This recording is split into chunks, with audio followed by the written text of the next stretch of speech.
and welcome to the Economic Development and Skills Policy Committee. The meeting today is open to the public and will be webcast. The recording will also be available for people to view later on the Council's website. And it is possible that Sheffield Live TV will record and rebroadcast the meeting. Please can I request that mobile phones and other such equipment are switched to silent mode so as not to conduct the meeting, he said, looking at his, there we go. There's no fire test today. If there is an emergency evacuation, please take instruction from the Town Hall staff, and as usual, the assembly point would be Tudor Square. Can I ask each member of the committee to introduce themselves, please, starting with Nikki. Thank you, Chair. Excuse me. Nikki Belfield, Councillor for Firth Park Ward. Good morning, Chair. Ibiula, Nathan Sharrow, and the Deputy Chair of this committee. Good morning, Councillor Tony Downing, Mosbury Councillor. Councillor Henry Nottage for Hillsborough Ward. Good morning, Barbara Masters, Councillor for Ecclesall Ward. Councillor Curtis Crossland, Councillor for Bayton Ward and Substitute Member for Simon Clement Jones. And I'm Councillor Martin Smith from Doran Topley and Chair of the committee. Thank you. Apologies for absence. As Curtis said, Simon Clement Jones can't be with us today. Councillor Uller. Chair, thank you. My colleague, Councillor Safia says she's on her way. She'll be hopefully within the next 5 minutes. Okay, thank you. And we've also had apologies from Councillor Fox, who isn't feeling well today. Okay.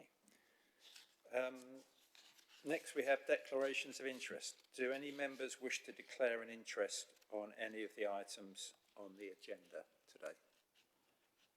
I'm not seeing hands, so I'll take that as a no. Minutes of the previous meeting, which are in our pack, colleagues. Can we take those as a correct record of the previous meeting? I'm seeing nods of heads, so we'll take that as a yes. Item 5, public petitions, questions and statements. We have received 3 public questions from a member of the public, for which written answers have been provided and have been published on the Economic Development and Skills Committee page on the Council's website. They've chosen not to come in person today. So, yeah. Item 6, members' questions. Nobody submitted one. So we get on to the work programme, which is on page 19 of your pack. And I think, Fiona, you're going to take us through that. Hi, good morning, everybody.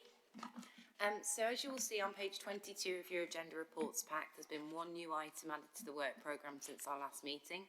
That's an item on small businesses, and I think we discussed that in our previous committee meeting. There's also been a small number of changes which are listed on page 22. As ever, members are invited to suggest any additions or amendments to the work programme. Thank you. Thank you, Fiona. Colleagues, any suggestions, comments or observations?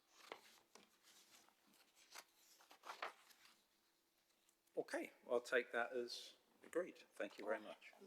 Chair. Yvonne, sorry, I didn't see you there. Sorry, I was just going to say that Di wanted me to say that there has been a workshop with members on the work plan. There will be a further workshop early in the new year as well, so the work plan will be more substantial after that point. Yeah, thank you, Yvonne. We also have, oh, sorry, Nikki, I didn't see you there. That's all right, thank you. It was just to clarify, and that workshop is for all members, is that right? I'm not actually sure if it's all members or EDS leads, but I'll find that out for you. Sorry, Di's not here today, so I'm not sure who the workshop has been with so far. Yes, Diana's not feeling too well today. I certainly have no objections to opening it out to everybody or the leads as you guys wish. No objections. You know, I'd assume that a workshop would include all members.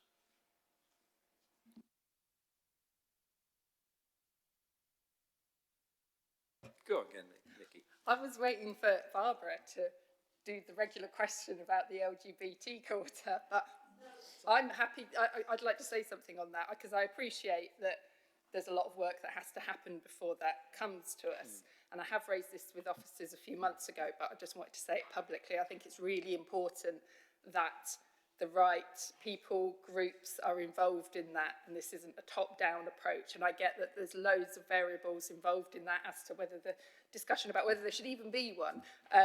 But I just want to get it on the record that I'm sure other members would agree that we think this is not something we're saying we're doing this to the city. It definitely should come, from the city and be co-designed.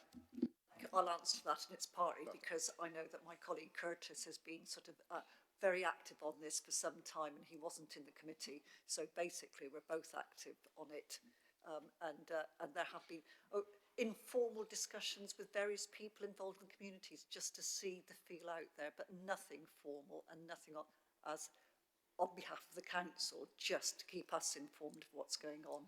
But yeah, because it's there, I thought finally we might get it done. Thank you. Just really quickly to say thank you, that's really reassuring, and just to make sure that the sort of younger people are involved in this in particular. We've got a great young people's LGBT organisation in Say It in the city, and I know they're desperate for things for young people to be able to do around the city centre, so thank you. Yes, and my final comment, we were discussing that very subject a couple of days ago at the Regeneration Board meeting, because there is a significant overlap between our committee's responsibilities and TRC, who's looking at the redevelopment of the city centre. So we've got to find a way of bringing that all together in a positive way. Okay. That's really good to hear. I just saw there've been other sort of like joint working groups across committees where these things have overlapped. So maybe that's one way. Okay, so which brings us to the next item, which is item 8, the Diverse Business Board update and business growth progress on the Race Equality Commission actions. So, guys, would you like to introduce yourselves? Thank you. So, Yvonne Asquith, Head of Business Sheffield, and I have got with me Ruth MacDonald, Diverse Business Lead within Business Sheffield. And then Ben Locke, Business Owner and Co-Chair of the Business Diversity Board. Brilliant. So, over to you, Yvonne. Thank you, Martin. So, so we're here today to talk to the report in the papers that you've got today, which is about Business Sheffield's response to the REC recommendations and the activity that has taken place since our original committee paper, which was 2 years ago in November 22. It outlines how we have taken the REC recommendations really seriously and changed the way that we deliver our business support across different delivery teams, whether that's startup support, high street support, or with established and growing SMEs. No longer just offering a city centre or central provision, but taking out on tour across all of our communities and to ethnic minority diverse businesses. In that time, we've recruited a temporary REC business lead, Ruth MacDonald, who was a REC commissioner as well, and has been able to provide support and challenge across the board. Ruth had existing links with business networks out in our communities, as did some of our advisors as well, through our high street teams. So we've helped to build that up, ensuring that this is not just Ruth's job or an individual advisor, but it's all of the team, moving from that central provision, which we previously were, to one which delivers really tailored support, whether that's workshops tailored to the needs of the group or face-to-face drop-in sessions on a regular basis in those different community locales. We've had a series of grant products as well, which have been really popular with ethnic minority startups and high street businesses. And through this targeted approach, we've been able to, first of all, support individuals and let them know that those grants are available. I think in the past, we expected that people would look at our website and come to us. That's no longer the case. We're taking those messages out. And then once people understand about the grant products that we have available, we're helping them to apply for those grants as well. Ruth will be able to give us more examples of how that's actually worked in the Business Sheffield team. Before I hand over to Ruth, I just wanted to show how we can back up some of this information with our data as well. So we've made it an absolute priority to ensure that we're actively completing qualities data through regular monitoring, quarterly and monthly data checks, but also training our Gateway customer service team and our individual advisors as well. So data collection for 2024, the calendar year 2024 was 96% for ethnicity data. So that's just the amount of ethnicity data that's completed across pre-starts and SME engagement and also startup engagement. And then just to kind of highlight the specific ethnic minority equalities data set, in 2019-20, the year that was quoted in the RET report, 18.32% of our pre-start clients were from an ethnic minority. In this calendar year, the average has been 39.88% of our pre-start clients are from an ethnic minority, which is more than double the 1920 figure and compares to the 21% of the Sheffield population, which is from an ethnic minority. So again, something that just backs up the information that's in the report. So I'm going to hand over to Ruth to bring some of this to life. Thank you. Hi, everybody.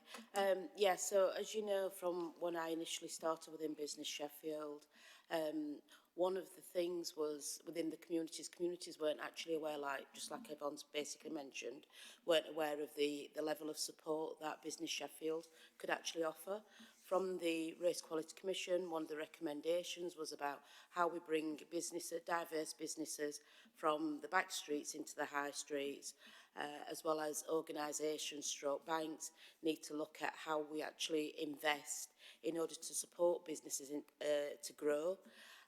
So what I've actually been doing is actually going out into the community and talking to a lot of the people in the community about, you know, interest in business. A lot of the communities tend to have side hustles but don't actually see that as a business. What I've managed to do is actually bring them into Business Sheffield, where they've been able to sort of link up with a business advisor who've actually then basically been able to help them to sort of look at those steps in how they take those next steps.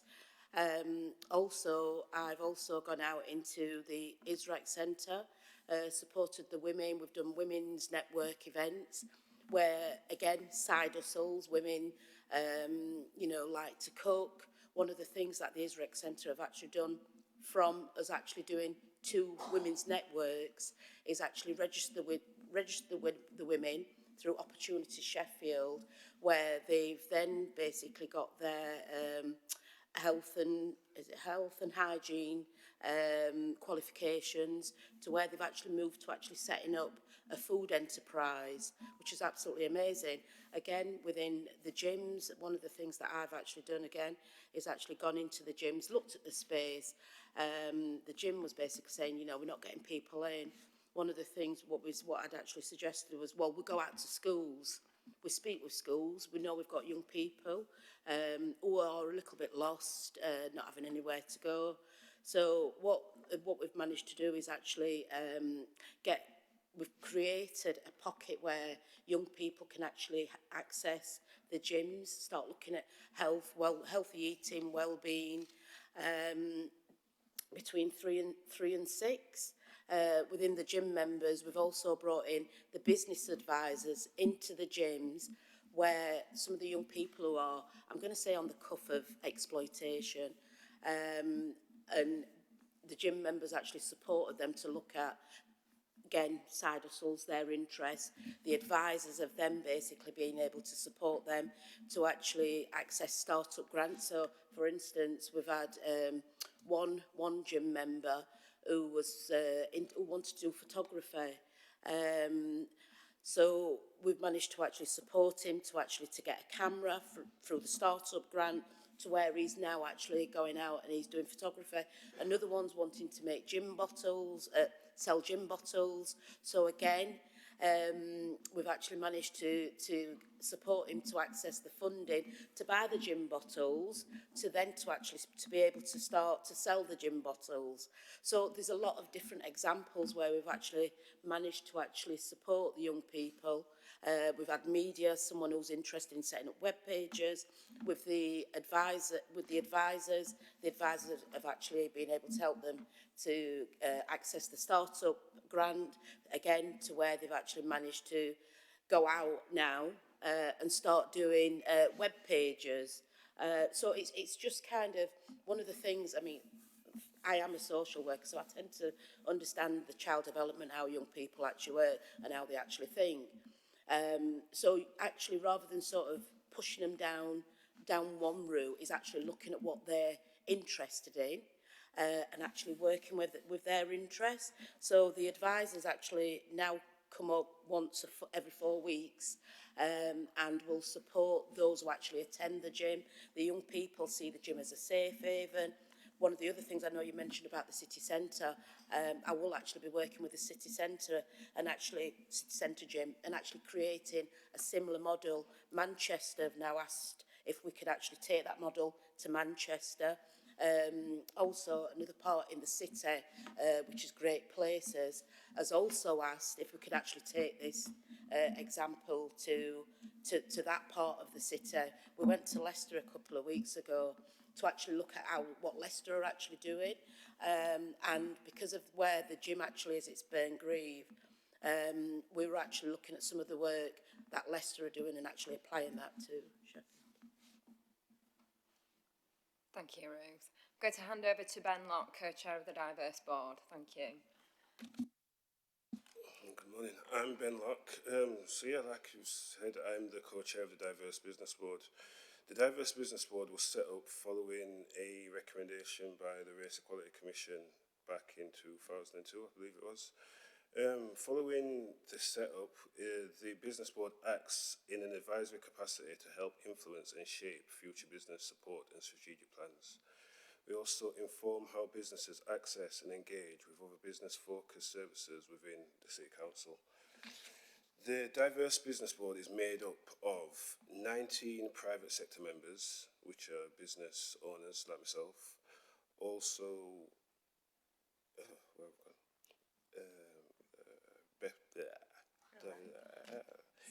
Business Sheffield run the board. So, Business Sheffield. On the board, there are members from the Sheffield Chambers and also Business Sheffield members. During the first year of the board has met 4 times and undertaken the following items, such as procurement. So one of the main needs that was identified last year was to bring procurement to the forefront. We delivered a how to become a supplier event at the hotel. Keys Hotel, The wasn't Keys it? Hotel, yeah. Yeah. Which helped engage people and let them know that we were there to support and give them routes in to where we need them to be. We also introduced the Yorkshire Asian Business Association and actively engaged and promoted the Northern Ethnic Power List with our diverse business base. We're also consulting with the council's growth plan, so we helped draft up the council's growth plan. And we successfully supported delivery of the Mobiles Fringe event in 2004, February 2004, which was the first mobile event.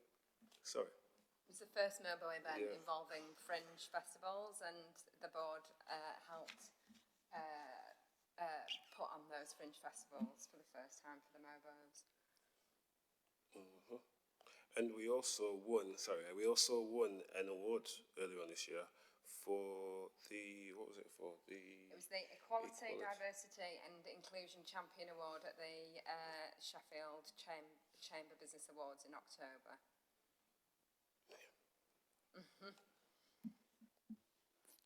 Thanks for that. I remember the first time I had to speak in here and I was exactly the same. Wow. Right, colleagues, who wants to follow that? So I'll start on this side with Barbara, and then we'll go to Ibby. Thank you. And you mentioned the MOBO events, and that's what I had written down here, because usually a lot of the events actually occur within a community, as if they are for the community. It doesn't matter sort of whether it's ethnic or, because I'm from a different background, if you like, and people have to travel in. And that MOBO event was brilliant, because I could interact with the different small businesses in a completely different way than having to go to an event that was created in the community. You know, there's some good food there, you know, but also it's the jewellery and the artistry. I mean, I've forgotten his name, but there were some wonderful posters, poster-sized paintings there as well. And it showcased what is going out there. And and you've said about sort of, you know, you use a business, but it's not to start up, it's actually to show people in a positive light. There's a route in for everyone. And you do great work. Just expand it a bit more. You've got all the time in the world to do this, haven't you? But it's brilliant. Thank you. Not sure if there was a question in there, but if you'd like to come back to that, feel free. I think again, when we look at the MOBOs, we worked very, very closely with Gary, who kept me on the straight and narrow. I think again, I know Di's not actually here, but you know, big thank you to Di for actually giving the MOBOs to the community. We was able to basically go into the community and get the community to basically to come again back to the race equality, is to access the spaces, bringing them into the city centre spaces where they wouldn't usually have that access. So that automatically lifted people's confidence, trust, you know, and again, we had everybody from basically every different background who accessed, whether it was about food, whether it was about music, whether it was about the goods. We've got Business Sheffield again, who worked really hard to go around and advertise in all the restaurants, the shops. So even after the MOBOs, where people were actually, celebrities wanting food, we'd actually created the information where they could actually contact some of the diverse restaurants to get Deliveroo's brought in. So there were a lot of things that actually happened behind the scenes. And I think one of the other things as well was we actually had quite a lot of the businesses who were actually working with Business Sheffield, who also sponsored some of their products, such as Laura Crisp Planting Crisp. Again, she's now basically, I'm not going to say after the MOBOs, but I think it were. She's now got a contract with Co-op. You see, and that's... I'd like to ask whether there's any sort of developments from there, so keep going. That's the advertisement, and I think, again, is because we're actually, when you're talking about communities, what communities tend to do is actually stay within the community. So one of the things that I tried to do was actually bring the smaller communities, different communities, into the bigger community, to where they could actually feel a part of the bigger community, which has clearly worked, and it's, you know, it's evident even in regards to sort of the data, the stats that we've actually got, because you bring a certain amount in, then they tell the other people tell other people, and again, I think we've got to say about the Mailar that took place as well. I'm really going to actually push on that one because, again, we'd got the Mailar, which was Firth Park, but we also had it in spaces, which was like the museum. We had it in, I think it was Hillsborough, was it Sheffield? Yeah, we had it actually in Hillsborough. So it's the events that people tend to do in the communities are actually doing them in their bigger spaces. So, yeah. Well, again, thanks for that. Just before I bring Ibby in, just for everybody's information, the MOBO Fringe Awards were the first time anybody's ever done that. And we did it in Sheffield. And we understand now that anybody else bidding to host the MOBOs has been told they've got a copy of what we did. Yeah. So I'm going to bring Ibby in, then Henry, and then I think Nikki. Thank you, Chair. First of all, thank you, Ben, Yvonne, and Ruth for coming to our EDS committee, and thank you very much for everything you do. It's much appreciated. First of all, I'd like to congratulate Business Sheffield for winning the Equality, Diversity and Inclusion Award at the recent Sheffield Business Awards. I was there at the awards with other group leads, and I saw firsthand, Chair, that how much it meant to the team for winning such an award. It's a recognition of how much effort has gone into this area, and I would like to thank the entire Business Sheffield team for their hard work. While noting the progress update of Business Sheffield, as Yvonne mentioned, the pre-start clients have gone up from 18% to nearly 40%. In my view, there is still a long way to go to remove some of the ingrained structural inequalities, which is still holding many of our BAME businesses back in our city.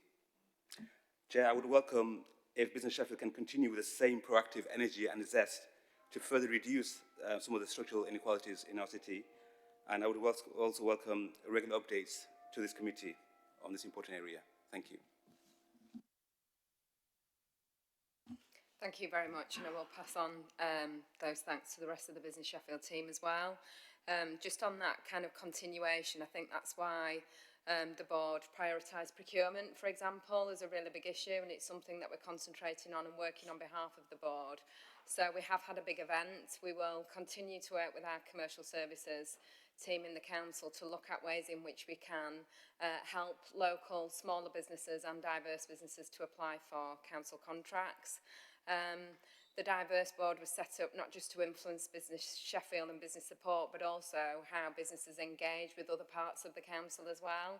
So they've already supported and challenged around employment and skills and procurement, and this year prioritised business rates and also to look at finance in general and how ethnic minority, diverse businesses access loans and finance as well. So strategically looking at some of those items as well as, you know, some of the smaller things that we're looking at sort of out there in communities.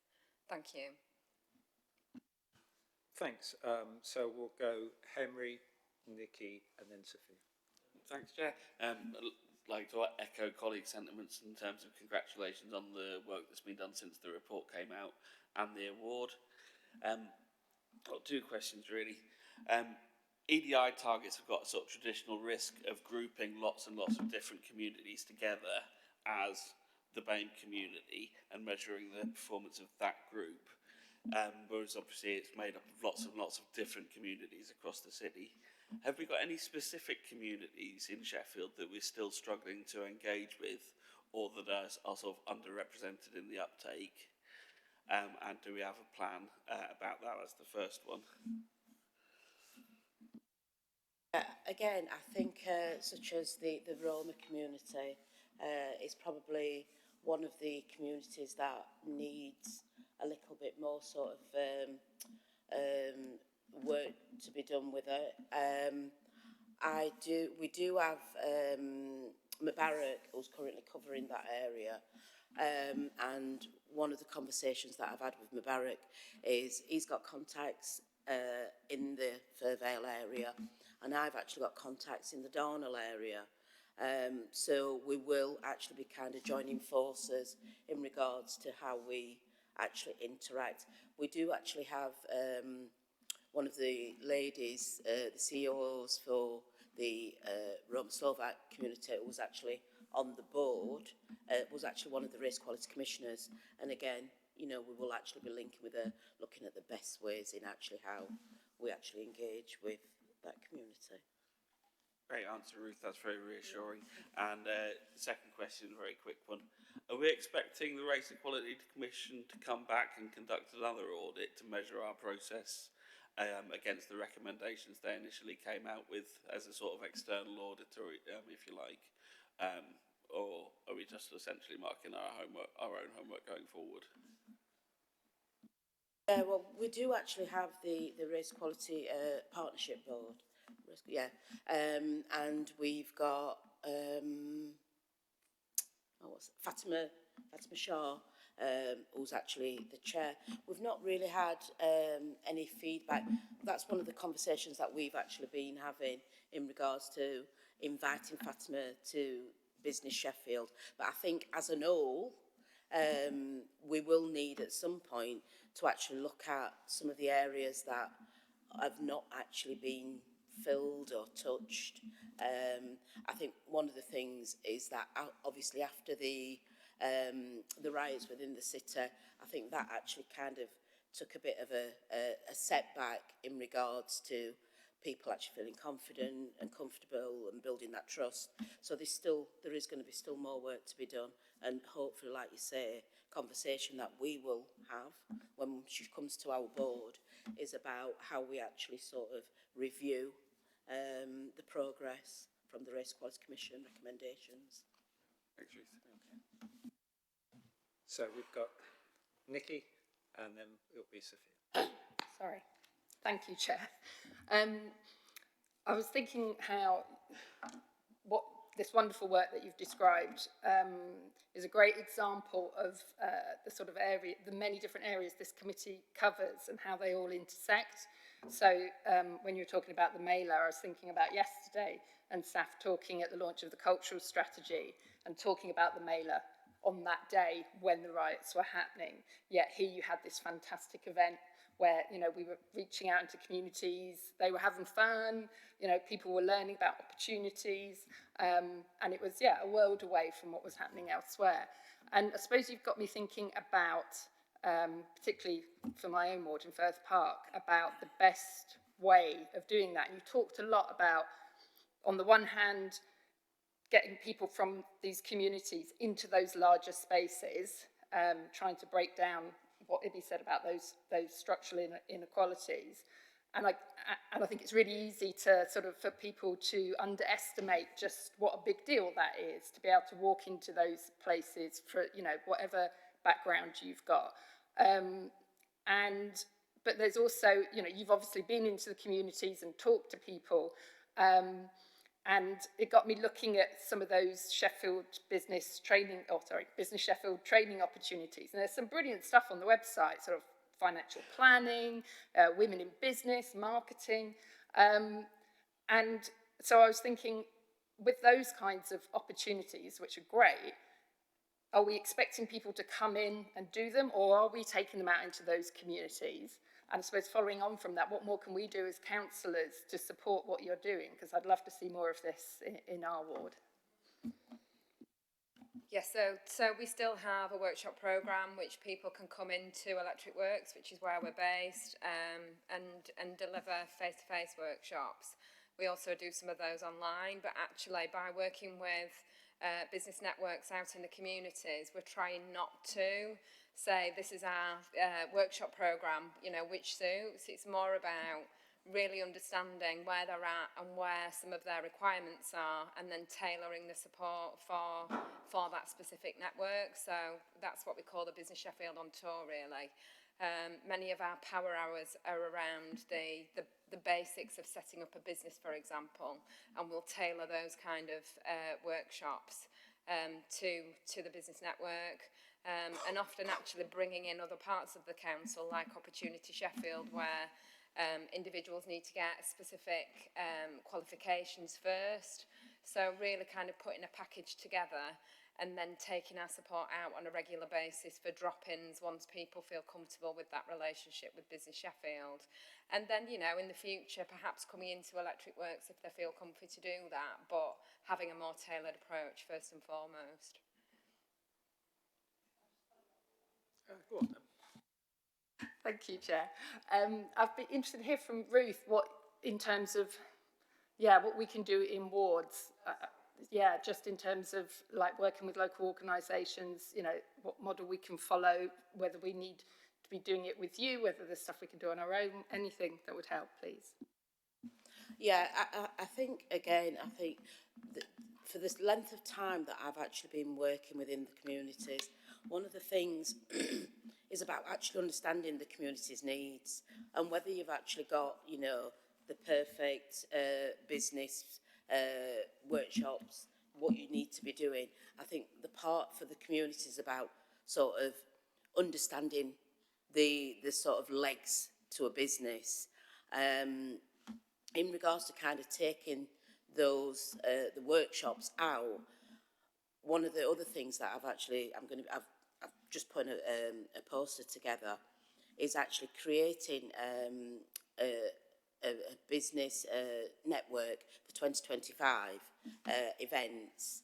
So what will happen there is that I will actually bring in some business advisors, but also some sort of specialists in whether it's about finance, whether it's about energy, bring different people in. So hear what the community want, what they want, but also tell them exactly what they need as well in order to be successful. So it's a bit of sort of measuring whilst we actually know what we've already got, looking at where they're also at as well. And just to add to that, and in terms of working with your specific ward as well, I just think referrals, if you can put us in touch with somebody in your area, for example, that we can speak to them and then go out and have that conversation. What ward is that, sorry? Firth Park, okay. Thank you. Sophia. Hi everyone, thank you so much and congratulations on the MOBO and all your hard work that you're doing in the award. So I've got about 4 points or questions. I'm going to grill you. So I'll just spread it. I don't know if you want the whole 4, but the first one is because you're a co-chair. And how does your board agenda get designed? And that's one part of the question. And how impactful is that agenda? So you've got an agenda. Who puts that together? And then how effective or impactful is that agenda in terms of task and finish? So the agenda is normally designed at the board meetings, so we take into consideration everyone that's at the table and all the information that so at the first board meeting we had it was like a spider diagram, and we went across and we all put in points and topics that we think should be brought to the forefront. And then they were voted upon, and within voting on them, they were all prioritised in where we need them to be. And procurement came out as one of the highest ones. Obviously, procurement is going to help the growth of the city, help the growth of local people if they are looking to venture into the route of being successful and having major growth. Yeah, what was the other part of the question? How impactful? I'd say they are very impactful, because like the Meet the How to Become a Supplier or Meet the Buyer event that we had at the Victoria Hotel, there were over 200 people that came, weren't there? There were 100 businesses. It was 100 businesses. Yeah. And they were able to see what the council provide, understand how to get into tendering and just how to grow successfully, do you know what I mean?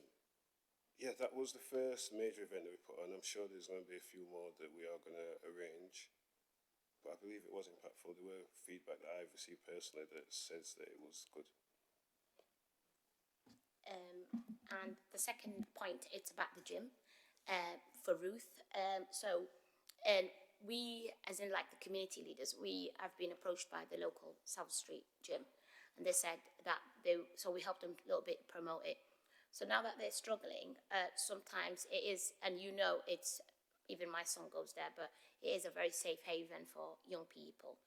And I've been asked this question by the university gyms and loads of gyms: how do we get young black and ethnic minority? And I always say it starts with the music. Change the music to something that they like, which is not full of swearing or anything like that, or profanity. So Afro beats, for example, or something that is from back home.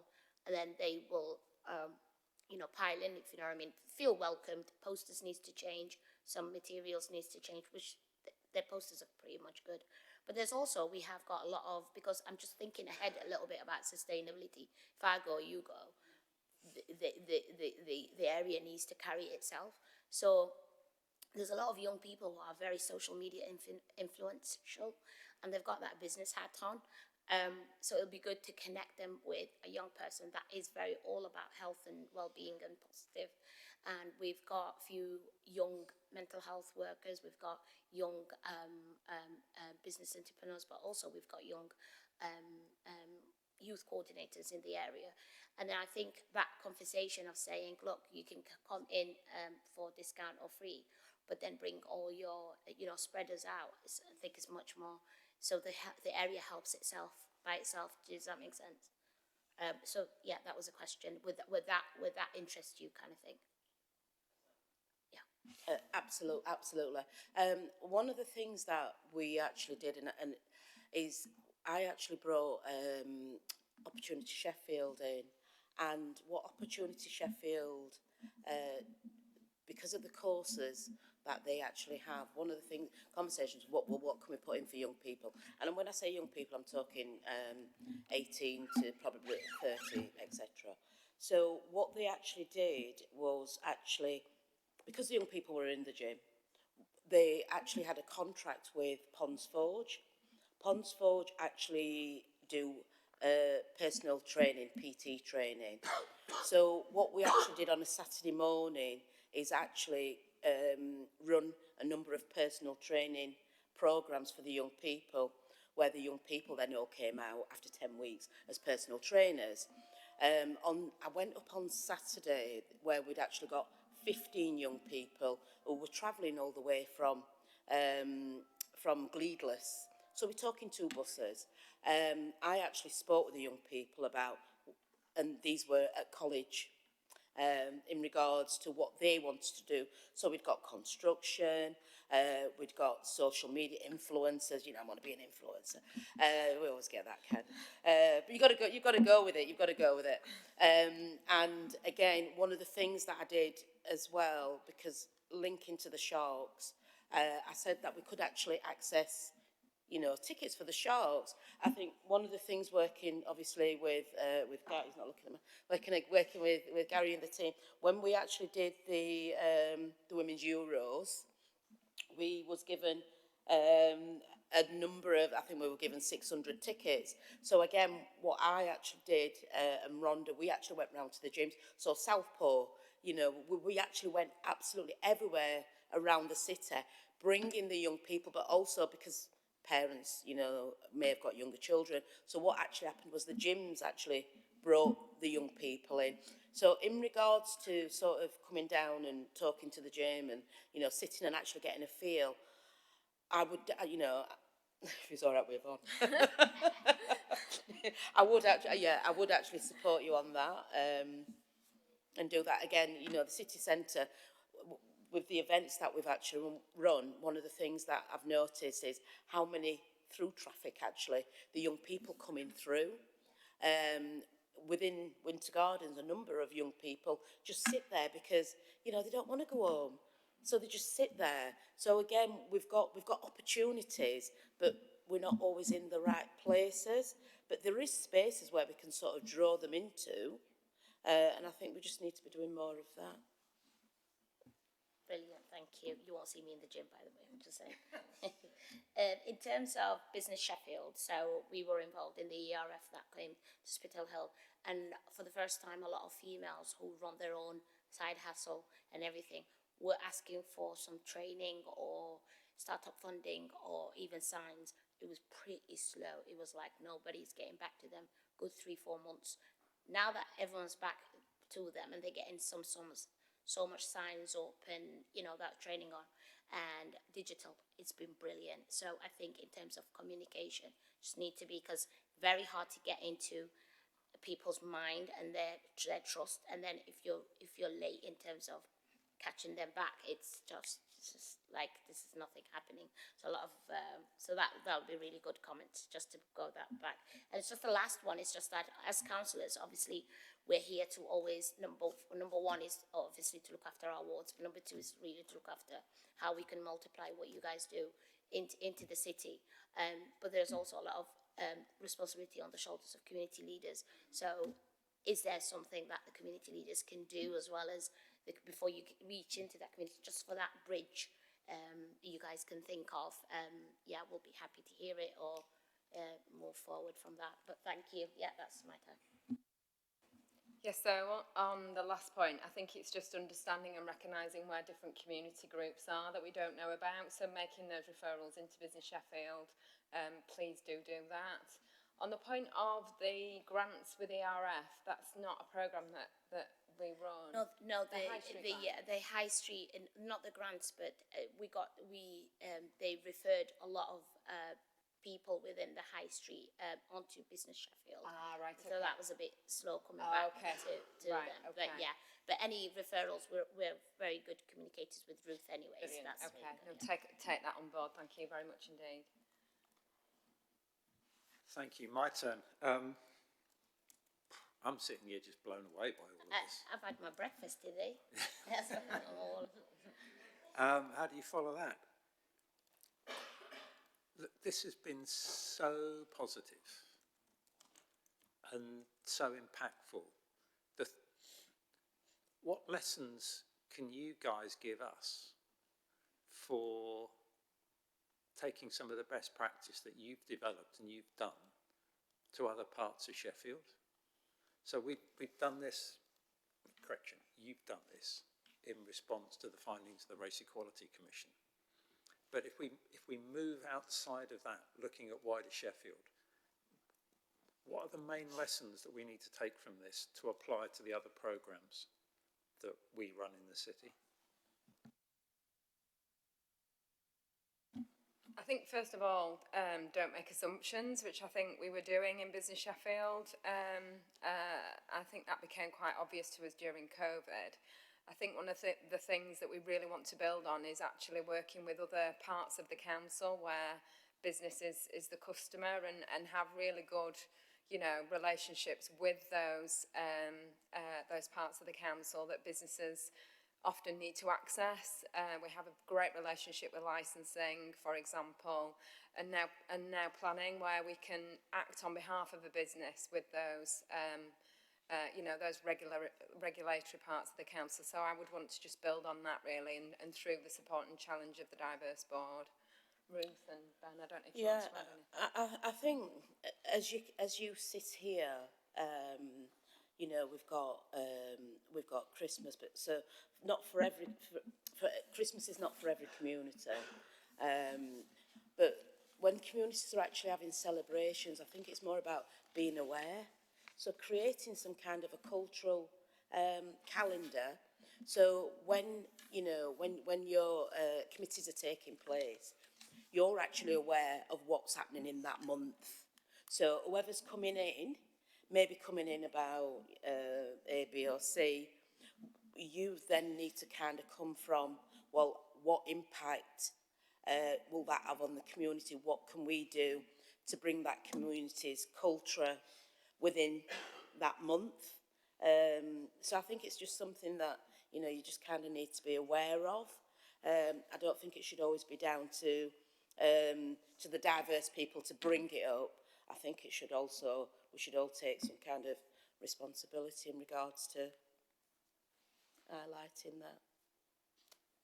Okay, thank you. So, colleagues, if there's nothing else, we have a recommendation in front of us. And I sometimes think that the recommendations we get, no disrespect to anybody on the council, but the language can be very dry. And in this case, it's understated. So I have to read this out. We are being asked to note and endorse the performance update on the progress of Business Sheffield in meeting the recommendations and actions from the Race Equality Commission final report dated July 2022. I think the short version of that is we think you've done a fantastic job. Thank you. Is that something? Okay, I've been doing this for 2.5 years. That's the first time anybody's got a round of applause. So, colleagues, I think I know the answer, but are we in agreement with that recommendation? Thank you very much. And yeah, enjoy the rest of the day.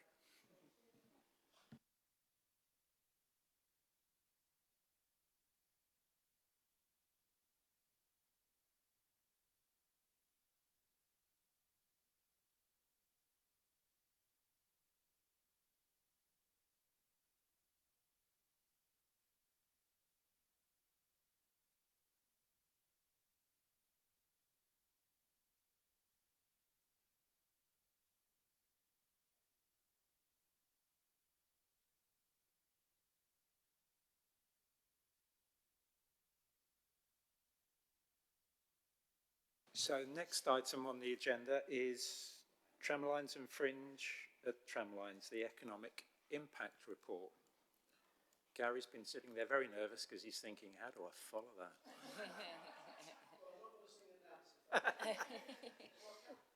Yeah, thanks. Do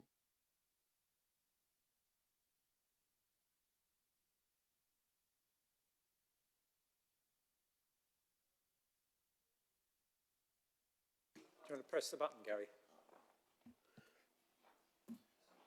Hello. Hi everyone. Thanks for asking us to come along. Hopefully you've had time to have a skim of the report, a skim read of the report.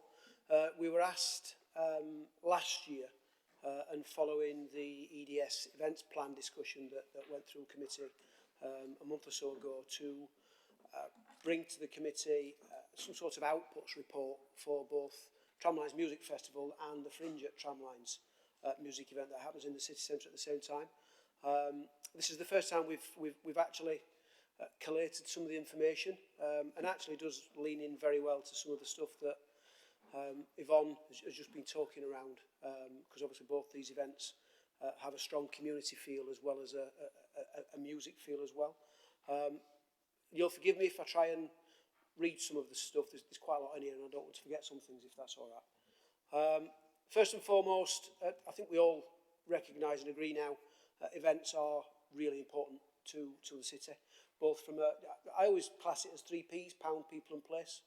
What does it mean from an economics point of view? What does it mean to the people visiting the city or the people of the city? And what does it mean for our sense of place, as in the people from the city? What does it mean for their city? And people coming to the city, what does it mean? What do they think of Sheffield? So there's been books and all sorts written about the benefits of events, but I always break them down into those 3 Ps. It's really quite simple. Few events do all 3, to be honest. These 2 do, which we've probably not recognised for some time, to be fair. And, you know, let's recognise there have been some challenges and we don't shy away from those.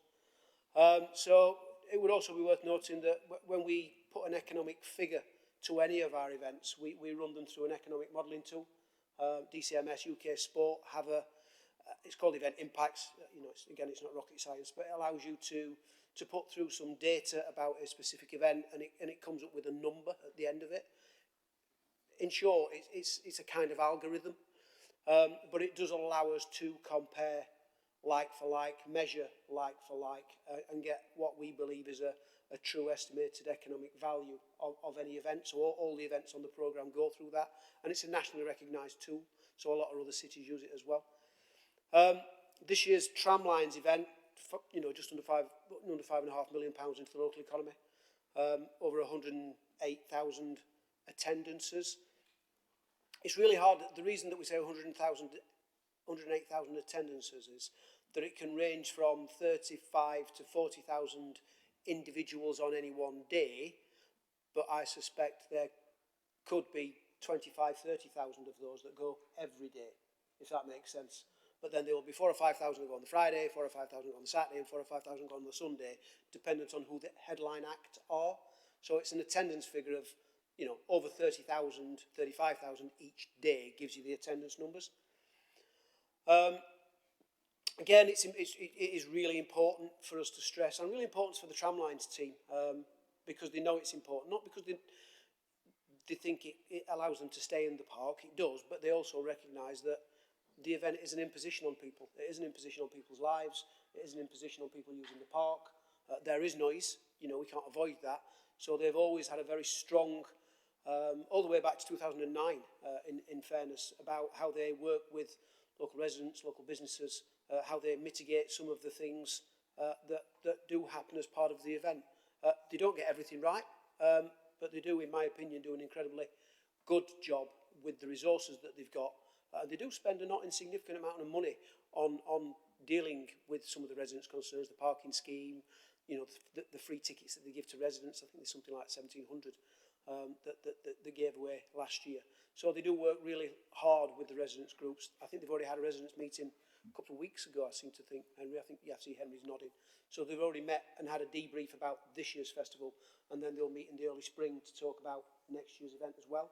So this event and the Fringe are, you know, the kind of 365-day event plans. You know, we're constantly talking about what's different, what's better, what's new, how do we improve, what do we change. They do a lot of good work with Tickets for Good.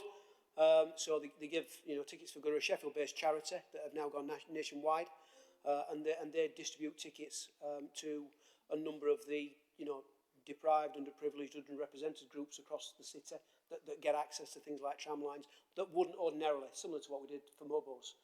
To be fair, it does change people's lives. I can't stress that enough. It does change people's lives, and it does make them feel better about their place where they live. It's that see it, be it thing. They can see it and they can actually be it. Tramlines Trust, again, fantastic thing. Over 60, and again, I won't go into the detail. £62,000 raised this year. Over 32,000 of that will go into Sheffield and Hillsborough-based charities. Again, a lot of those charities see that as a real lifeline, and there's a real mix, both from sport to art to cultural groups involved in that, and it's really positive. A couple of years ago, they started the Hillsborough Together scheme, so they get some of the businesses into Tramlines now. So what they actually do is I think it's called Little Hillsborough, for want of a better phrase, and it's on main entrance, Middlewood Road, Penistone Road, Middlewood Road entrance, sorry, where they build the infrastructure for companies to come and get involved. So they put up a marquee, they put the lights up, they put tables, and so they give them free access to the space to come and sell their wares. And should they get, I think it's over £5,000, so if they make more than £5,000, Tramlines take, which is not a small amount of money, Tramlines take a percentage of that. And actually, I've heard this year, and we're working on some of the details, Henry, because I know you've asked for that. One of the businesses made more than some of Tramlines' own traders this year, which is good, and that's brilliant and should be applauded, and they'll continue to do that. Again, really important around the ethical way people get to Tramlines and the ethical way Tramlines run their event. It's a very green event. They use the most up-to-date green generators that you can get on site. I think there's over 55 to 60% of people that attend Tramlines either walk or come on public transport, which again is huge for an event that attracts over 100,000 people. The residents' parking scheme does help mitigate parking challenges in and around the site for people coming around. One of the important things that's crucial, and I saw it this year, gave me a bit of a tear in my eye, because one of the artists that was performing on the stage performed in the Winter Gardens at Mobos, and it was that connection of she started small and now she's on the main stage. That see it, be it thing, and it's not very often you get to join them up in the same year, and you're kind of part of it as well. So their emerging talent programme is, since 2018, they've given nearly 300 slots to local people. Last year, they were voted as Best Festival for Emerging Talent. 47 young artists have been involved. Slam Bars, Pattern and Push, Under the Stars, all the charities and groups that you would want to see involved in an event. And some of the, again, I'm too old to understand some of the artists' names, and even if somebody told me, I wouldn't know them. But they've been at Tramlines and they're now performing as professional artists. Again, that's really important. But we also need to recognise it needs to make money, or they can't do any of this. I think the lineup this year is pretty stellar, and they've been chasing that for a number of years. So I think we're in for another incredible weekend. Again, they work with local businesses. Again, another important thing that they're really keen on, it might not mean anything to anybody, but they were awarded gold status for Attitude is Everything. So that's about making the event accessible to anybody with accessible needs. And that's pretty huge to get a gold status award. And I don't know if people have been in to the festival, but if you see some of the access platforms that they build in and around front of stages, again, it's no small undertaking. The main stage, I think there's space for about 100 people, 120 people, that's raised above the whole crowd of the 30,000 people that are on the field. So again, that's no small thing to undertake. I could talk about Tramlines for forever, I won't. One thing that is really important to Tramlines and the city was to carry on the ethos of Tramlines when it first began, a free city centre music event. That now carries on with the Fringe at Tramlines in the city centre. We have a stage that's curated locally by a local curational team that deliver opportunities for local people, and some pretty good bands and musicians that can entertain 3,000-4,000 people at a time. 40 local bars and restaurants get involved in the Fringe at Tramlines, so that again, The city centre is awash with people singing, dancing, enjoying good music and enjoying their city centre. But let's not forget the economy and the numbers on that one. Again, 45,000 people coming to town. It's worth about £1.8 million into the local charities, into the local economy. They work with Waterbury College, Sarah Nulty Power of Music, Under the Stars and Tracks. So again, a real strong community ethos to the event to get them involved in a festival of this size and scale.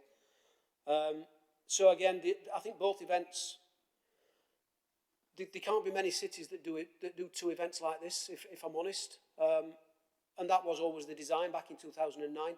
You never know you're going to get here 15, 16 years later. But yeah, we've got two exceptional teams delivering two exceptional events on behalf of the city, notwithstanding the challenges that an event like this will always face with people that just don't like events, don't want it on their patch. Trust me, that's not in the sole privy of Tramlines. That's every event we put anywhere. You know, if we put a swim event on at Ponds Forge last week, somebody can't go for a swim. That's the nature of a city and a place that hosts major events. And you always try and mitigate that and talk to residents and customers as best you can to mitigate those challenges. But they are important for a place like Sheffield to carry on doing. Again, Tramlines do carry out a consultation. They do talk to residents groups on a regular basis. They're in consultation with them all the time. They talk to local ward members. I hope Henry would back us up on that. We don't always agree, but there is a conversation and there is a consultation. And where they can do things, they will do things. They're on site 24/7 in the week leading up to the festival and after the festival. And they will change things on the day. If people have an issue, they will go out and see them. They won't say, I'll talk to you next week. They go out and see them. They go out and knock on their door and they solve problems and they mitigate problems. One of the things we experienced this year, there was an older lady that was, because just for no other reason, she was nervous about going to church on the Sunday, just because of the sheer amount of people in and around Hillsborough. And they sent a couple of stewards to escort her to church. That, and I'm not saying that for the sake of it, that's the level of detail and care that they put into this. Again, they don't get everything right, but they do recognise it's their city as well, it's their park as well, and they're their residents and customers as well, so we need to do the right things. I don't think there are any recommendations within the report other than hopefully you're supportive of it, hopefully you're more aware of what both festivals do now in the city's calendar. Obviously I'm hoping you're supporting us to carry on working with Tramlines Festival and Fringe at Tramlines and carry on their growth and development in the city. And that's it. Thank you, Gary. Yeah, there are some recommendations, but it's in council speak and it means exactly what you've just said. So, colleagues, I'm going to bring Henry in first because you're one of the local councillors.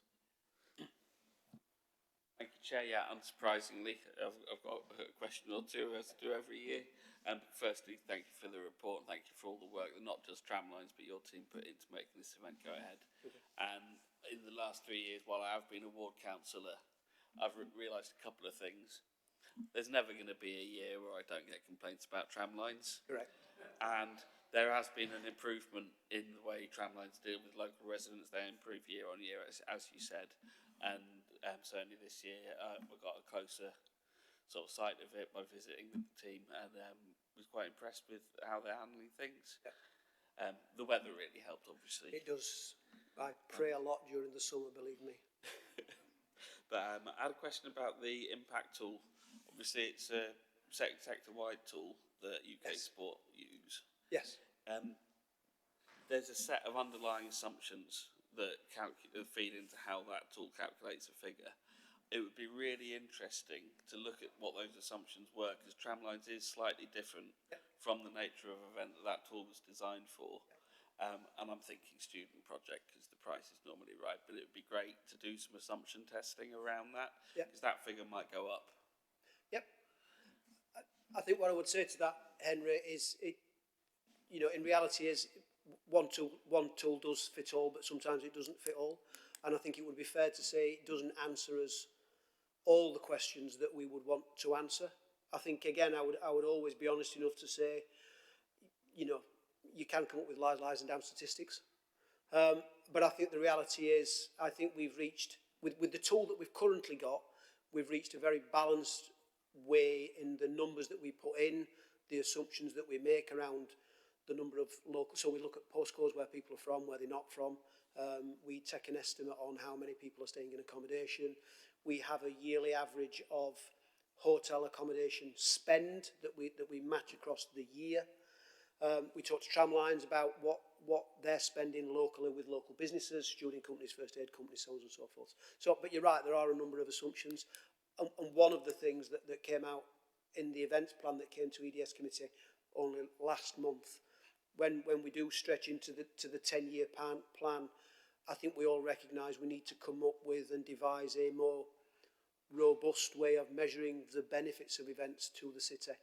And not just from an economics point of view, I think there's a social impacts point of view as well. You know, there is a social value to events that I don't think we recognise. It's kind of, we know somebody's had a good time. We know they feel better about where they live. We know they've got, we talked to some of the colleagues today around some of the skill sets that they learn at an event. But what does that mean? How does that translate to them being, you know, better community adhesion, more skilled or more rounded to get a further education? I think there's a number of things that we do need to investigate when it comes to the impact of events in the round. As a former statistician, I'd be really interested in having a look at the nuts and bolts behind that. I'm happy to meet up and chat. Happy. It's transparent. And I'd welcome comments, to be fair. Thank you. We're going to go Tony, Curtis. Thank you, Chair. Mine's more of a comment, really, Gary. It's fantastic. I mean, as festivals go, especially music festivals go, it's one of the greatest, one of the biggest in the country, I believe. It brings so many people into the city, give a £7.3 million to Sheffield's economy. That's goes without saying. And notwithstanding the issues that obviously Henry has raised, obviously there are going to be issues around. There always will be. But what an event and what fantastic job you do there, and not only is it for the city generally, but there's also all the bars, the coffee shops, all the other things that and the amount of people that come, not only from Sheffield, from all over the country and probably from outside as well. It's a fantastic event, and heap praise on what you're doing, and long may it continue. And I'm fully in support of all you're trying to do. Thank you. Thank you, Chair. I don't think there was a question in there, but I echo the sentiments. We'll go Curtis, then Sophia, then Ibby. Thank you, Chair. I'm glad this was on the agenda because it's reminded me that I need to buy some tickets. I think you might be lucky, my friend. I know. I just had a look. There's still some on the last thing. Lucky. Oh, there you go. Yeah, so you're still adding to the economy now. Yes. I think you've partly already touched on the point I was going to raise around, while the report has attempted to put a number on the direct economic impact, which is really good. It's also the multiplier effect that hosting such an event brings. So you touched on the artist that you saw who first performed in the Winter Gardens and then went on to perform at Tramlines. And there'll be lots of other artists like that and lots of other businesses as well. So while we've got the numbers for the direct impact of Tramlines, it'll be much harder to put numbers on the wider impact that it brings to the city and the cultural benefits. Like, would Sheffield have been as good at hosting the Mobos if we didn't have experience hosting Tramlines? Absolutely or not. The women's European football? And it's that experience that it brings the city, and it kind of lets us show off as a city as well a bit. I think if you could kind of touch a bit more, well, it's hard to put numbers on that multiplier effect. Do you kind of have a sense of what it does for the city? There's a question. I think that's my 41 years career in a nutshell. Sheffield's very good at not telling each other what we're good at. We're very good at telling each other what we're not good at. And we're even worse at telling the rest of the world what we're good at. And for me, and it's probably because I've lived it and breathed it and seen it before I'd even met any of you guys, to be fair, I think there's an untold story generally about what events mean to Sheffield, both from a cultural point of view, a business point of view and a sporting point of view. I gave a presentation to some host cities in UK sport a couple of weeks ago, and they kind of asked me to jot down, similar to your question, Curtis, what the benefits of sport has been to Sheffield over the years. And I did wheel back because it all did start in the Welsh Youth Games. Because that's when to get it, events aren't for the short term, they're for the long term. It's not a 1 year plan. It's a 5, 10, 20, 30 year plan. It's got to become business as usual. It's got to become normalised. So when the Mobos came very late notice, because of the knowledge, expertise, partners, some of the challenges that we faced, quite rightly from people like Safia, we mobilised really quickly because there was a lot of knowledge, experience and willing expertise in the city to make that happen very, very quickly and make it happen incredibly well. Now, I say that with no arrogance at all. That's just what we do, and we are very good at that. And I think there is, I suppose it goes back to Henry's point. For me, there is a big story to tell about what events and festivals and sport and culture mean to the city, the artists based in the city. I think we've got something like the highest concentration of artists and budding musicians in Sheffield than any other city in the UK. What are we doing with that? Who's telling that story? So I agree with you, there's a massive piece of work. And for me, that's part of the phase 2 of the events plan. One, to engage with other partners and other stakeholders in the city to help us deliver the plan, but also to convince ourselves that we need to do more as well to continue to deliver the plan. But not to show off, but to be better connected, to be better joined up, to better realise the opportunities. You know, we've had a lot of success this year on social impact events. We've got 400 kids down at EIS this morning doing a dry ice hockey event practice session. They're then going to watch, we've got a women's GB ice hockey qualification that Martin's coming to this afternoon. So we've got a GB ice hockey event, women's qualifying event at Sheffield today. So there's 400 local kids that are going to just have a go and have some fun and get out of school and try dry ice hockey AIS. They're then going to watch the game at Sheffield this afternoon, and then they're going to come and meet some of the players. So again, it's a relatively small thing. It's not big and it's not exciting, but it will be for them 400 kids. And it'll put smiles on their faces, and they'll get to put boots and skates on their feet for the very first time. Now, you know, that might seem normal to us. It isn't. It's not normal for thousands and thousands of people. And it's that stretching. So when you do an event, what else can we do with it? What else should we do with it? So I know it's not a lot, it's not a short answer. We're very good at what we do, but I think we need to record it, and I know we can do more, is the honest answer. Wow, the positivity today is great. Sophia. I'm not so positive, I'm just joking. Fantastic, honestly. I've never been to Tramlines. I'd love to go, but again, I think it needs to be more diverse, personally, I'm not going to lie. From the Wicker, where the bridge is, onwards, we don't get a whiff of when Tramlines is in. I'm literally everywhere. I literally know everyone, and I don't know about it. Do you know what I mean? I mean, I know what it's done in terms of it, but then I wouldn't know how to access it. And I'm the lucky ones that, you know, I share so much.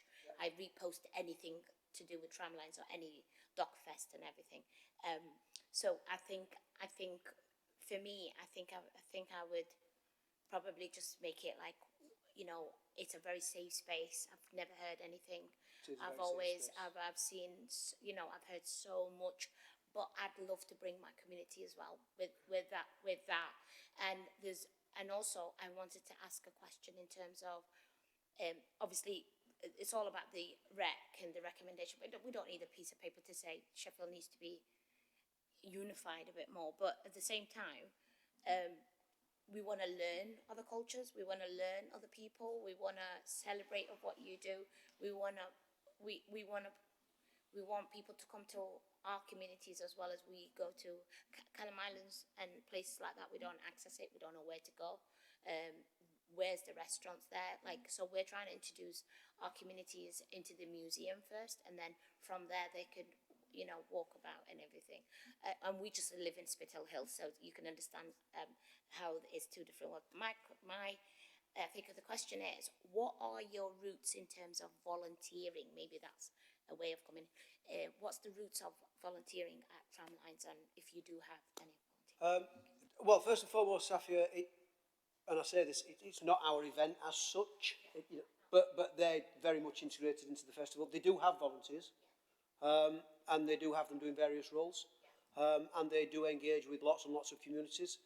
There's no reason why we can't introduce you to the Tramlines team and to see what the art of the possible is, because accessing the festival, from their tickets for good and things like that, I don't see that being an issue. What volunteering opportunities they have, I'm not quite sure, but we can find that out, absolutely, and I can connect you with their community liaison team and figure out what opportunities we can get. But you're right, it shouldn't be, what I would say about, so there will be, we have a number of volunteering opportunities on other events as well as Tramlines, and we work with our school sports partnerships and our sport and leisure team to get into the communities that we need to get into. So there will be a number of groups, certainly from within your area, that are at Sheffield today, they're at EIS today, because that's, one, they smang back, they're in the area that we need to get into, the areas of high deprivation, diverse communities, that see it, be it thing, it's not for them. Sheffield, ice skating's a funny thing because it's hard to do. But that, but that's the reality. Kicking a football is one thing. Putting a pair of skates on is something very different. We're in partnership with Sheffield City Trust, and they've changed 360 degrees into better and better and better. But what Ruth was saying, the volunteering routes that people can have is the ones that are not on radar of education and not on radar of.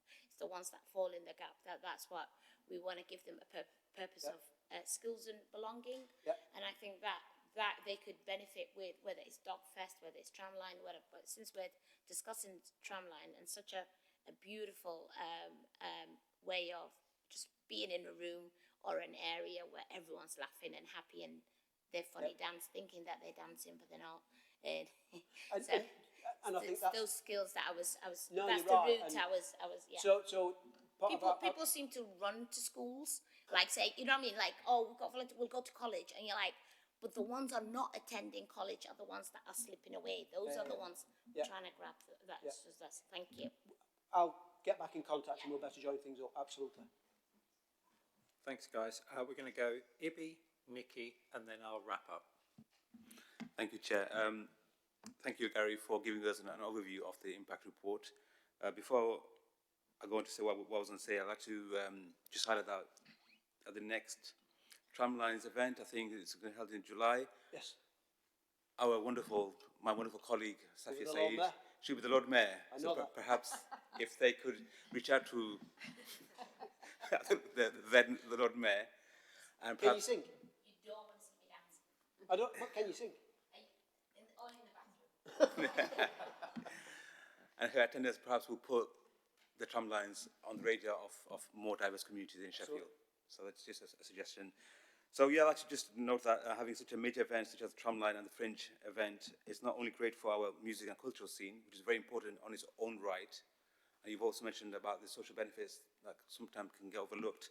It's also great for our local economy, which is emphasised in the report. The numbers are pretty big. You mentioned £5.5 million, it's a lot of money. As well as raising lots of money for charitable causes. It's great to see that number of tickets were either discounted or given free to the local community.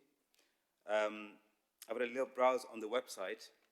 I can see that they've made efforts to encourage festival attendees to check out some of the local businesses in the area, and are committed to supporting and engaging with the local Hillsborough community, perhaps to mitigate some of the adverse impact. So in my view, all in all, it's a great major event to have in our city, and as they say, long may the city's biggest party continue. Thank you. You can come back on that if you want, Gary. Or you don't have to. Thank you. But there's always more to do. I think would be my honest answer.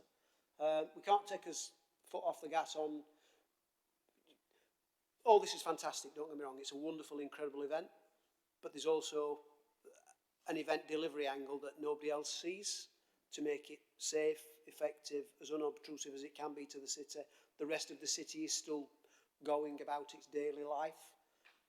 Two big events like that are no small undertaking, so there's a lot of partners. It's certainly not me and never been just me. There's a significant amount of partners both inside the council and the emergency services and the voluntary sector that help us deliver this in a safe and effective way. They're the untold heroes, to be fair, that do the long days and long hours. But yeah, there's still more we can do. Back to Safia's point. And finally, fresh after buying tickets to Sheffield's biggest party, Councillor Belfield. Thank you. I have to admit as well that it's my first ticket to Tramlines. I've been here for 15 years and I've never been. So I felt responsibility, a duty to do it now. So not so much about Tramlines, but about how do we replicate that success in the city. So 2 questions. When you're trying to attract big events, big players to the city, what else do they say we need in the city to make us even more attractive?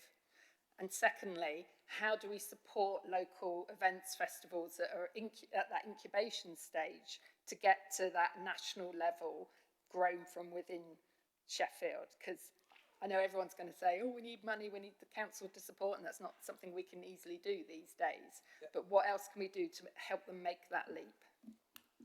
Again, another long question.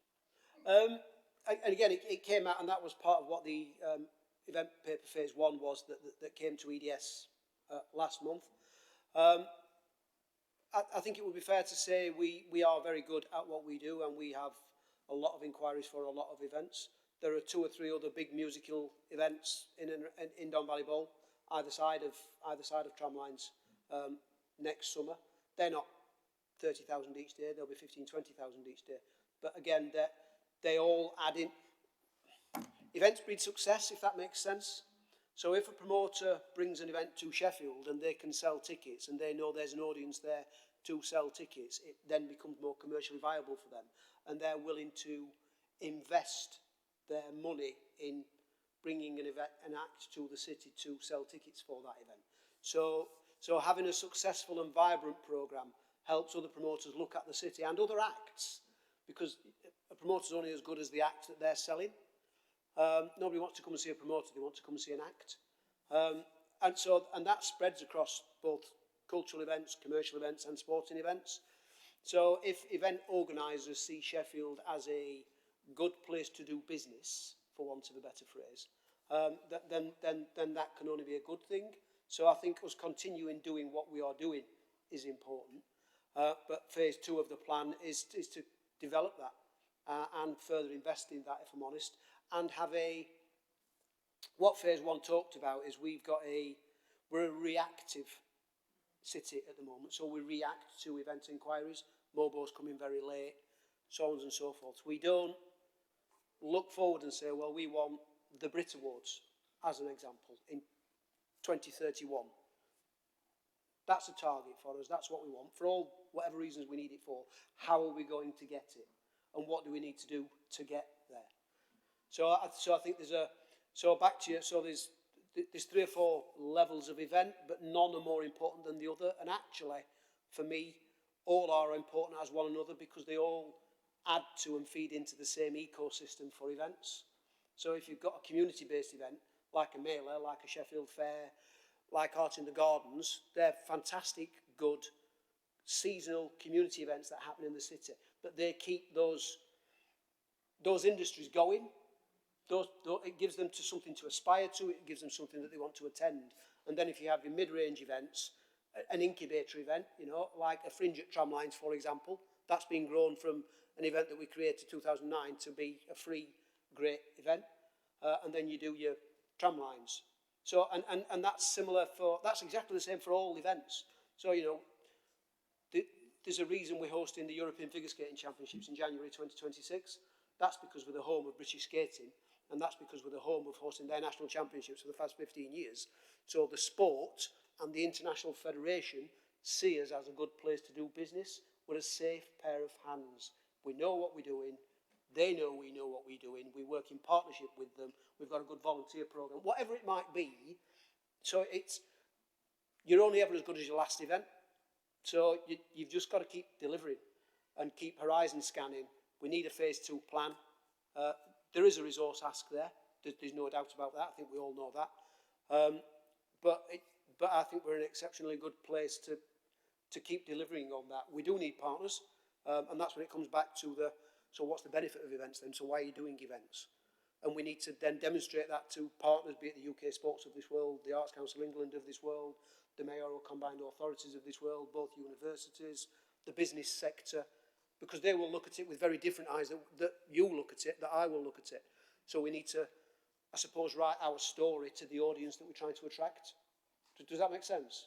It does. I was wondering also just about, well, I was speaking the other day to a local film company, and they were saying, I asked them the same question about Sheffield, and they said, it sounds a bit OTT, but this is the reality of the world they work in, that if, you know, Brad Pitt is exec producing on their TV series, film, whatever, when he comes into Sheffield, you need a really good 5-star hotel to put him up in. Yeah. So I suppose are there other things in terms of amenities that we need? Well, there's no doubt the look and feel of a place when you arrive in it is critically important. So hotels, transport, Sheffield Doncaster Airport coming back online, that is really important for the city. Fortunately, Sheffield's transport links are pretty good with central to the UK. East-West coastline, M1, M18, Tramlines, 3 international airports within an hour and a half drive, hopefully a fourth very soon. The development of Radisson Blue, High Street scheme, Transforming Cities scheme, Castlegate scheme, Heart of the City 2 scheme, all those things are, to a degree, more important, and I shouldn't say this, but they're more important from an events perspective for outside eyes looking in than they are for me, because I live here. But I want somebody that doesn't live here to come and spend their money here, do their business here. So our look and feel of a place is critically important. And we are going in the right direction. We're not a finished product, I think it would be fair to say, but we are absolutely going in the right direction. But you're right, it is those things that are important, and we are very careful about. And every city is the same. Let's not make any bones about it. We're careful about where you take people. You know, we're not going to. Why would it? But that's the same anywhere. What I would say about the events programme is we are exceptionally fortunate, and I'm exceptionally proud and ever eternal to everybody else that we have a programme that is wide-reaching, 12 months across the year, pretty much spread into every part and location and park and venue in the city, linked with more community groups than I care to name and probably don't even know, to be fair. Again, it's part of that untold story. There'll be some stuff, Staffy, that you don't even know that might answer some of your questions because there's just that much. So it is all those things.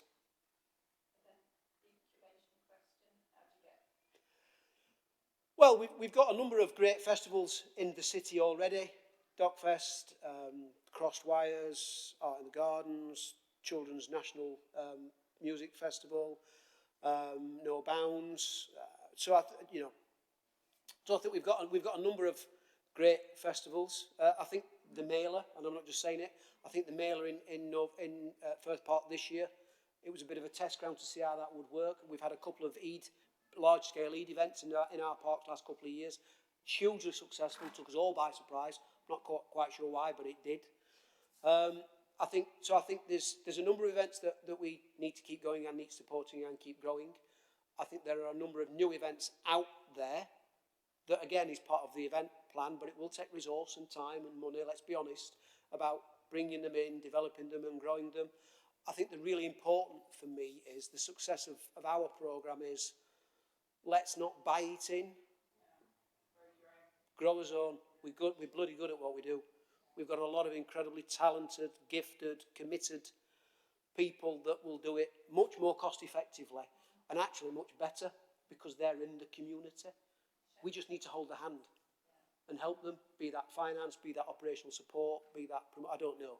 So it's any number of those things. But then there will be other things out there that an incubator event might lead to a bigger thing that's not an incubator event, but is just that big and powerful for the city that you just want to do it. Sorry? So, is it very quick, Barbara? Hopefully, yes, because you've said about a 12-month rolling programme. And even though on billboards there's digital displays, I see this event is coming, it's singular.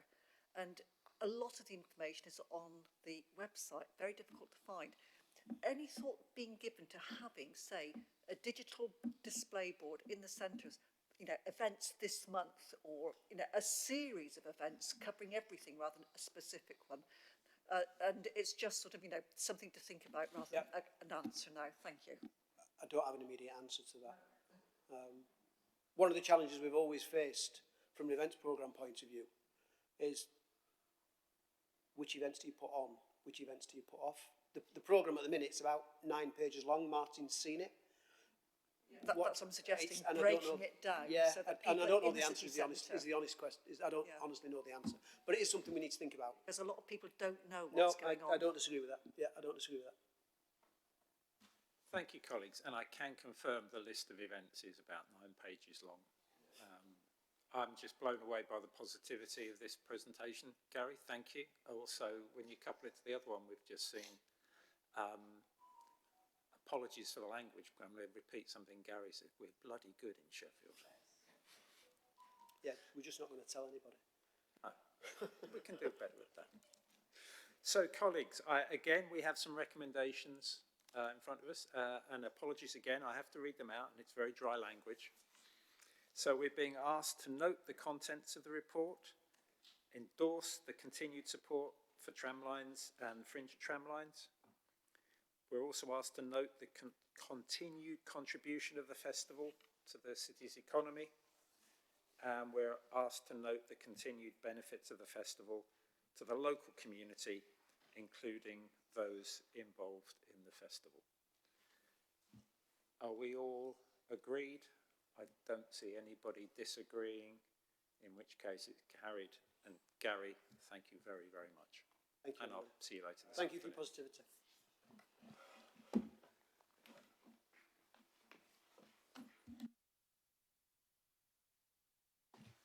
And then finally, we have budget monitoring.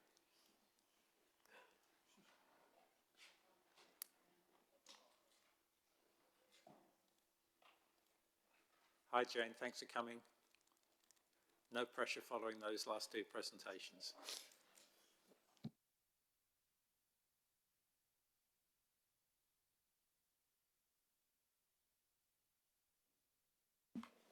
Thank you, Chair. I'm Jane Wilby, the Assistant Director of Finance and Accounting. And I do apologise, it's a slightly less exciting topic than the other 2 that you've had today. But I'll dive in anyway. So the report is to provide the committee with an update of the financial position for the second quarter of 24-25, which is 6 months of actual data and 6 months of forecast data to the end of the year. So the full report was taken to the Finance Performance Committee in November. So some of you have probably already heard this update, but it's important for the committee to consider the overall financial context of the council when taking any decisions relating to committee budgets. So the council is reporting a 34 million overspend against the budget, which is approximately 7% of our net revenue budget. The council plans to fund that in-year deficit through a combination of drawing from reserves and a use of a specific provision that was set aside to manage our housing subsidy loss issue. The position is driven by 3 main factors: funding reductions, increased demand and rising costs. We've experienced significant funding reductions across local government, and Sheffield has seen £858 less to spend per household in real terms compared to 2010-11, which is a reduction of 26%, which is well above the national average of 18%. We've experienced increased demand for our services, particularly from our most vulnerable citizens. And post-COVID, we've faced significant levels of inflation, which has impacted on our cost base. The 34 million overspend is substantial, and our officers are working diligently to develop solutions to reduce the key areas of overspend. The position has remained stable from the first quarter's outturn position, but targeted work from finance colleagues with service over the last quarter has helped us understand some of the drivers of the cost challenges and help develop collaborative action plans. We are forecasting to deliver 40 of the 42 million savings target, which is 95% success rate. The main challenges in the budget are adult social care, education, children and families, housing, finance performance committees that have significant overspends. And the issues are due to the rising costs in adult social care, home to school transport for children with special educational needs, and tackling increased homelessness. The Development and Skills Committee Economic Development and Skills Committee are forecasting to balance against a net revenue budget of 10.5 million at Q2. The main risk to the committee budgets is the certainty about the future funding streams. Some clarity was provided in the budget that the UK SPF funding will continue into 25-26, but likely to be at a reduced level. So options are under consideration for the future of services that are supported by the fund, including strategic discussions with the South Yorkshire Mayoral Combined Authority. Full details will be worked through upon receipt of the settlement in December. The Council's key response to the financial challenges is our Future Sheffield programme, which is focused on transforming our services to create a more sustainable and efficient operating model. Transformation is essential to ensure that we can continue to deliver statutory services while supporting city growth. Our transformation efforts align with the Council's broader strategic goals and has played a significant role in our budget setting process for this year. Our medium-term financial strategy identified a gap of 68.9 million over the next 4 years, with 31 million gap next year. The autumn statement from government indicated a 3.2% real-term increase in core spending power for 25-26, including a 4.99% council tax increase, which is slightly better than our planning assumptions. The government plans to reform funding allocations, starting with a targeted approach in 25-26, followed by a broader redistribution from 26-27. This should result in a clearer multi-year financial outlook, which aids our strategic planning and resource management. Services have worked hard to develop savings proposals to bridge next year's budget gap, and a full report will be presented to the Finance and Performance Committee next week on the 16th of December to present the current position. We expect to receive full details of the finance settlement around this time, and the details will be worked through in January, presented to the Strategy and Resources Committee in February, ahead of full council approval in March. So the paper is to note the council's financial position at Q2. I'm happy to take any questions if committee has any. Thank you very much. I know we have discussed a couple of times in committee the importance of the SPF numbers, particularly to Business Sheffield. So we're on tender hooks waiting to hear the final financial settlement next week. So, colleagues, any questions? In that case, I'll thank Jane for the update. Apologies for you having to wait, but thank you very much, and looking forward to the numbers. Oh, sorry, guys, we do have a recommendation. I was about to get told off. We are being asked to note the updated information in the 2024-25 revenue budget outturn, as described in the report, including the detailed committee budget monitoring information and management actions provided. Can we all agree on that? Thank you very much. That's agreed. Thank you for coming, Jane. Thank you for waiting.